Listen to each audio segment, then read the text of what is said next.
নমস্কাৰ বেদিক এষ্ট্ৰলজি আসামৰ সকলো বন্ধু-বান্ধৱীলৈ মোৰ আন্তৰিক অভিনন্দন জ্ঞাপন কৰিলোঁ। বন্ধু-বান্ধৱীসকল, বাস্তু সূত্ৰ মতে শুৱনি কথা কেনে ধৰণৰ ঘৰৰ কোন সদস্যৰ কাৰণে কোনটো দিশত হ'লে উপযুক্ত হয় এই বিষয়ে মই ভিডিঅ'টো আনিছোঁ। বাস্তু সূত্ৰ অনুযায়ী ঘৰখনৰ মুখ্য ব্যক্তিৰ বা বৃদ্ধ দম্পতীৰ শুৱনি কথা সদায় ঘৰখনৰ দক্ষিণ পশ্চিম কোণত উপযুক্ত। এই স্থানটো সদায় ভাৰী কৰি ৰাখিব লাগে। ঘৰখনৰ মুখ্য ব্যক্তিজনে হ'ল ঘৰখনৰ উন্নতিৰ কাৰণ। তেওঁৰ ব্যক্তিত্ব গধুৰ আৰু এই স্থানত সূৰ্যৰ পোহৰ অলপ দেৰিকৈ পৰে ৰাতিপুৱা, গতিকে শান্তিৰে তেওঁ অলপ শুব পাৰে, জিৰণি ল'ব পাৰে। আৰু ঘৰখনৰ পুত্ৰ যি ঘৰখনৰ উন্নতি কৰাত সহায়ক হয় বা সহায় কৰে বা উন্নতিৰ বা উপাৰ্জনৰ পথ অথবা পিতৃৰ ব্যৱসায় বাণিজ্য সকলোখিনি দায়িত্ব ল'ব লগা হয়, তেওঁলোক ঘৰৰ পশ্চিমত যিটো দিশ আছে বৰুণ মণ্ডল, যিটো নটা মণ্ডলৰ ভিতৰত পশ্চিমৰ বৰুণ মণ্ডলটোত অৰ্থাৎ পশ্চিম দিশত যদি শুৱনি কথা হয় তেনেহ'লে তেওঁ যথেষ্ট উন্নতি কৰিব পাৰে জীৱনত। কাৰণ এই দিশটোৰ অধিপতি হ'ল শনি, কৰ্মৰ অধিপতি।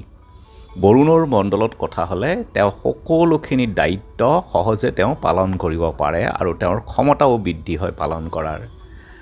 আৰু উত্তৰ দিশটো হ'ল লক্ষ্মী কুবেৰৰ স্থান, আৰু এই স্থানত যদি শুৱনি কথা হয় তেনেহ'লে জীৱনত যথেষ্ট সুযোগ সুবিধা আহি থাকে, লক্ষ্মীৰ কৃপা লাভ কৰে। গতিকে ঘৰখনৰ যিসকলৰ পঢ়া শুনা কৰি আছে বা পঢ়া শুনা কৰি উঠিছে তেওঁলোকৰ কাৰণে উত্তৰ দিশটো অতি উত্তম শুৱনি কথাৰ কাৰণে।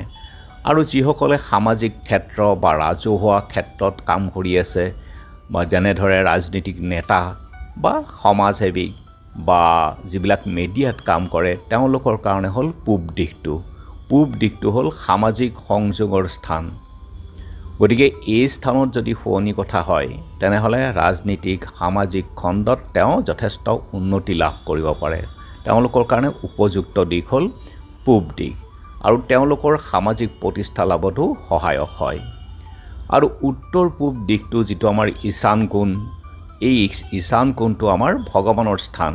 গতিকে এই স্থানটোত যদি শিক্ষাৰ্থী বা শিশুসকলৰ কথা হয় তেনেহ'লে তেওঁলোকৰ ঐশ্বৰিক শক্তি লাভত সহায়ক হয়।